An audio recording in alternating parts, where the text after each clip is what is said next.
I never imagined that the place I thought would save my family would become the place where everything I believed collapsed, and where Jesus Christ found us in the middle of our pain.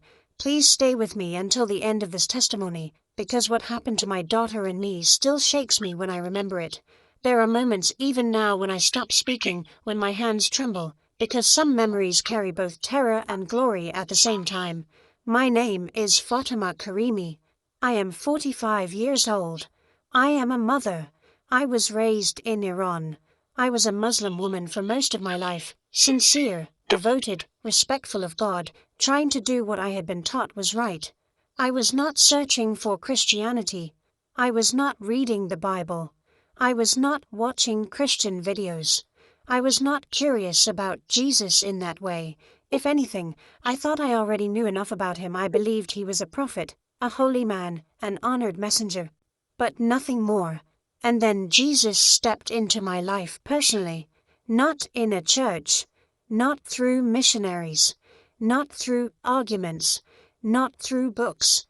He came to me in the middle of Mecca, in the darkest season of my life, when I was on the floor begging for help. And before I tell you how that happened, I need to begin with the pain that brought me there, because miracles often enter through broken doors. My husband Yusuf was a quiet man, hardworking, steady, kind in ways many people never noticed because gentle people are often overlooked. He loved our daughters deeply. He worked long hours and never complained. He was the kind of father whose presence made a home feel safe. We had 2 daughters, Nadia and little Sa. Nadia was thoughtful, serious, emotional like me. Sa was younger, brighter in spirit, full of questions, always watching everything. Our life was not rich, not glamorous, not easy, but it was ours. Then sickness entered our house. At first it was small things. Fatigue, pain, doctor visits, tests, more tests, long silences in hospital hallways. That strange smell hospitals carry, where fear seems to live in the walls. Then the truth came. My husband was dying, and when they told us, I felt like the room tilted. I remember hearing the doctor speak, but not understanding words anymore. My mind had gone somewhere else. My body was there, but something inside me had frozen. For 14 months I watched the man I loved fade. Do you know what helplessness feels like? It is making tea for someone you cannot heal. It is adjusting pillows for someone you cannot save. It is smiling in front of children while your heart is collapsing inside your chest. It is pretending tomorrow exists when you know it may not. He died at 49. 49 is too young, far too young. The day we buried him, my oldest daughter Nadia stood beside me dry-eyed and silent. People praised her strength. They said she was brave. But that night I stood outside her bedroom door and heard the sounds no mother forgets. Deep crying, the kind that comes from somewhere beneath words. I wanted to go in. I wanted to hold her. I wanted to tell her everything would be okay. But I knew I could not promise that. So I stood there in the hallway crying quietly while my daughter cried on the other side of the door. That is grief. 2 people suffering 3 feet apart, and neither knows how to help the other. Months passed. Our home changed. Even laughter sounded different. Every chair reminded us of who was missing. Every family meal had an empty place screaming at us silently. Nadia changed the most. She became distant, heavy, older than her years. Sometimes I would catch her staring at nothing for long periods of time. Sometimes I would hear her whispering to her father, as if he could still hear. I knew something had to change. So I made a decision that felt holy, hopeful, and right. I would take my daughters to Mecca. I believed if we went to the holiest place in Islam, God would heal us there. I believed the pain would break. I believed my daughters would return lighter than they left. I believed heaven was waiting for us in that city. For 8 months I planned and saved. My sister helped with arrangements. We gathered documents, visas, bookings, travel plans. Every sacrifice felt worth it because I kept telling myself this trip would restore us. The morning we left, I woke before sunrise and made tea in the kitchen. I remember standing there holding the cup with both hands and whispering, "Please God, meet us there." I had no idea he would, just not in the way I expected. When we arrived in Saudi Arabia and entered Mecca, I was overwhelmed. Crowds from every nation, voices in languages I did not know, faces full of longing, the grand mosque shining, the Kaaba in the distance, that black sacred structure Muslims turn toward in prayer all over the world. From our hotel room on the 12th floor we could see it. I stood at the window and cried. I thought, we made it. The first days felt beautiful. We walked. We prayed. We circled the Kaaba. We drank Zamzam water. Nadia smiled more than she had in months. For the first time since her father died, I saw light return to her face. I thanked God. I thought healing had begun. Then the night started. The first night I woke around 2 in the morning. The room was dark and quiet except for a strange sound. I turned and saw Nadia twisting in bed. Her hands gripped the sheets. Her breathing was uneven. Her face looked terrified or overwhelmed. I could not tell. I rushed to her and shook her shoulder. She woke gasping like someone pulled from deep water. I asked what happened. She only said, "A dream." I assumed it was grief. I held her hand until she slept again. The next night it happened again. Then again. Then again. By the 5th day fear had settled into me. I sat Nadia down in the room and told her gently, "You must tell me the truth." She looked at her hands for a long time. And something inside me broke open. I began crying uncontrollably. Not because I was scared. Because I knew somehow. Those wounds were love. I knew they were for me. For Fatima. A widow on a hotel floor. A mother who had failed. A woman who had nothing left to offer. He said, "Go in the morning. Ask for your daughter. Go without fear." He said, "She will be returned." Then the light slowly faded. The room returned to normal. But I was not normal anymore. I sat on that floor breathing peace so heavy it felt physical. Do you understand what I mean? Some peace is emotion. This was substance. It felt stronger than walls. Stronger than fear. Stronger than religion. Stronger than grief. Morning came. I put on my abaya. I told Sa to stay in the room. Then I walked. Not trembling like before. Steady.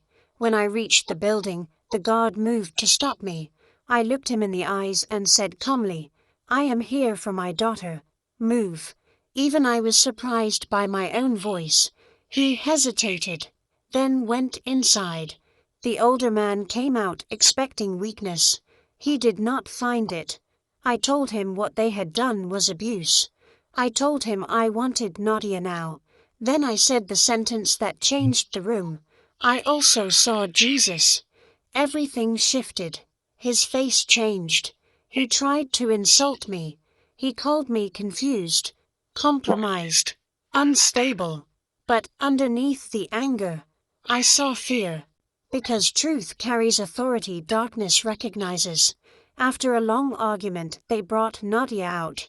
She looked worse. Thin, bruised, eyes swollen from crying. She did not run. She simply walked to me slowly and leaned into my body. I wrapped my arms around her and felt her trembling. We left. No words can describe what it felt like closing the hotel room door behind us with both daughters safe inside. I washed Nadia's wounds, fed her gently, held her while she slept. Later I told her everything. The light, the room, Jesus. She cried and said during those days he had told her in dreams, "Your mother is coming." Then she said something that still brings tears to my eyes. She said, "Even when they hurt me, I was not alone." She said she felt warmth with her. Presence. Steadiness. Something fear could not touch. Jesus was with my daughter while I could not be. A few days later there was a knock at the door. A woman stood outside, a journalist. She had heard rumors of a girl beaten for dreams about Jesus. I let her in. I told her everything. She wept. Then she told me she was Christian. She said many Muslims around the world were seeing Jesus in dreams and visions. She said help existed for families like ours. Within days, doors opened I cannot fully explain. People appeared. Protection came. Plans formed. We left safely. I will not share where we are now, but we are safe.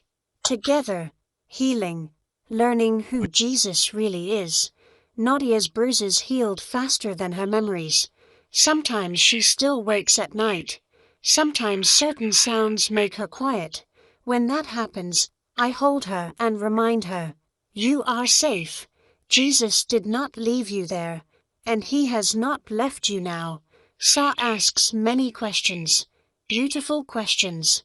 Children sometimes understand grace faster than adults.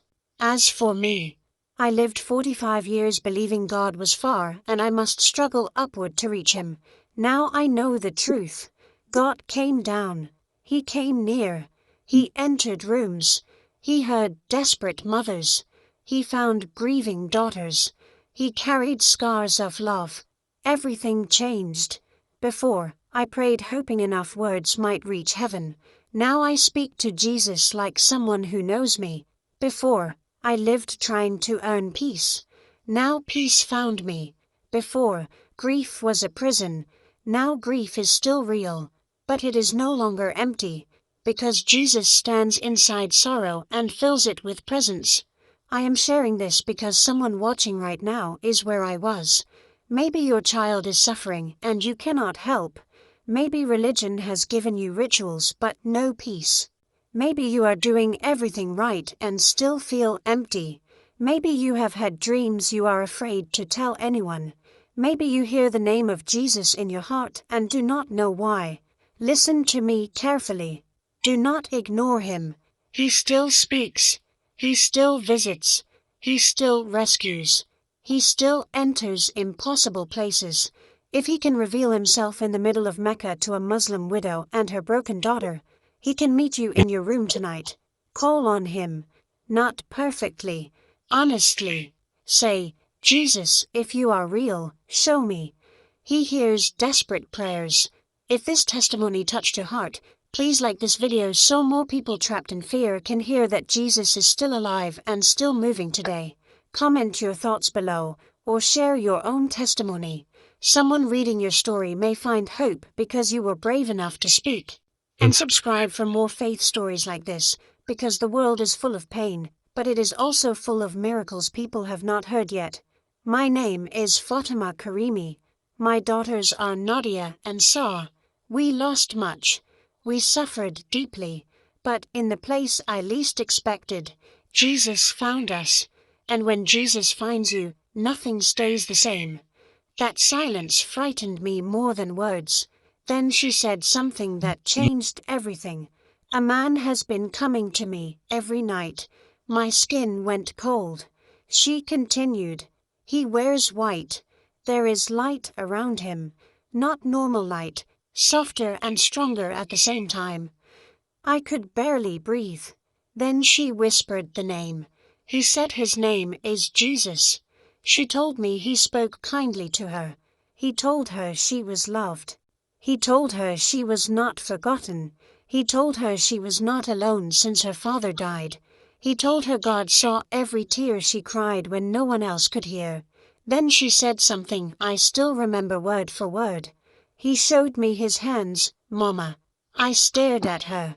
She lifted her own hands slightly and said, there were scars. My body trembled. She said he told her those scars were from dying for her. He told her peace with God was not something she had to earn. He told her it was something he wanted to give freely. I did what many frightened people do. I rejected what I did not understand. I told her maybe evil spirits were deceiving her. I told her grief can open doors. I told her we would seek religious help. But that night I heard her whispering in sleep. I stood beside her bed. She was saying one name softly over and over. Jesus, Jesus, Jesus. And the look on her face was not fear. It was peace. The next morning, I spoke to religious teachers in the mosque. I explained only part of the story. I said my daughter was seeing a figure claiming to be Jesus. They became serious immediately. They told me evil spirits often disguise themselves. They said Nadia was vulnerable because of grief. They said she needed treatment. I trusted them. That decision still hurts to remember. They prayed over her first. Nothing changed. Then they told me to leave her with them for a full day. I did not want to. Everything inside me said no. But fear can make authority sound wise. I left my daughter there. I walked back to the hotel feeling like I had abandoned part of my soul. That night, I did not sleep. I prayed formal prayers. I recited verses. I asked God to protect her. I felt nothing. The next evening when they brought Nadia out, I almost collapsed. Her lip was split, her face swollen, bruises on her arms, marks on her wrists where she had been restrained. She moved slowly, like every step hurt. When she saw me, she made a broken sound I will hear until the day I die. Not a word, just pain. I demanded answers. They told me the spirit inside her resisted. They said force was necessary. They said pain can drive evil out. I tried to take her. They blocked the door. They called me emotional. They told me as a woman and a foreigner I did not understand spiritual matters. Then they pushed me out. The door shut, and I heard my daughter crying for me from the other side. There are screams a mother never forgets.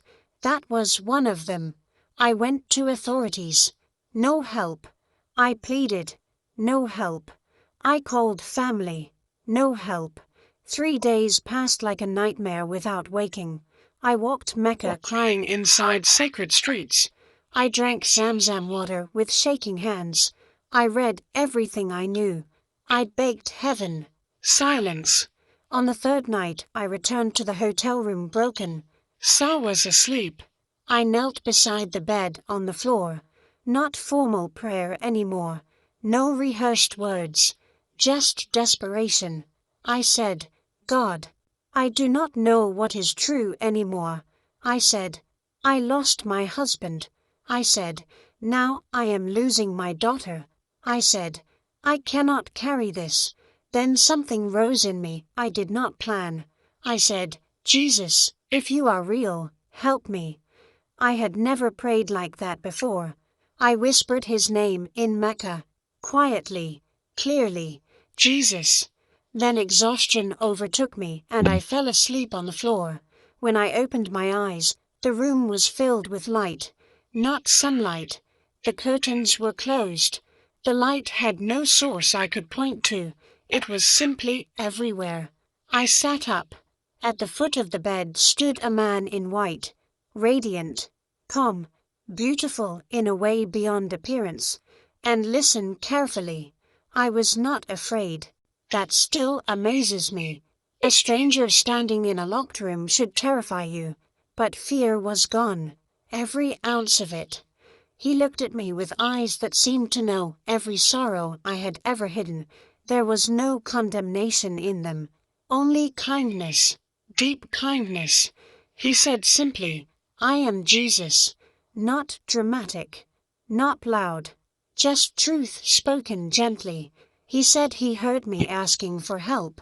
He said he had been with Nadia from the beginning. He said he was calling both of us to know who he truly is. He spoke of people spending their lives trying to be good enough for God, yet never knowing peace. He said God wanted relationship, not endless fear. He lifted his hands. I saw the scars.